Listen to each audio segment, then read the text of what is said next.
Rafinaan jedhu garaa maaliin na rafaa ilmi koo otoo jiru maaliifan karatti hafaa ilmi koo otoo jiru maaliifan karatti hafaa taa'inaan jedhu eenyu obdadheen taa'a dhala koo dhabee taa'uu akkamittan danda'a kolfinaan jedhu maaltu naa ta'een kolfaa diinatu madaa kiyya qabatee horfa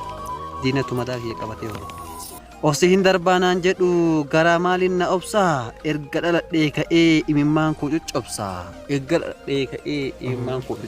ture kaakunoo erga garaan koo na gubate rakkoo keessa kiyyaa eenyutu naaf hubate bishaan gaaraa gadi malee tabbatti ol yaa'aaree ilmaan teenya dhabnee gallee mana teenyaaree jiruu jedhee manaa bahee jiruu dhala ta'e kaayoon saba keenyaa utuu galma hin ga'in gumaan qeerroof qarree teenyaa dachaan utuu hin ba'in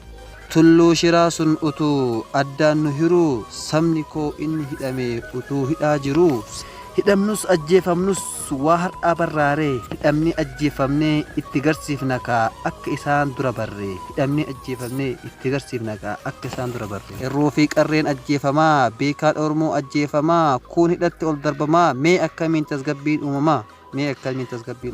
sabni koo dhabamee hin jiraadhu galee hamma lubbuun jiru nam falmadhaa malee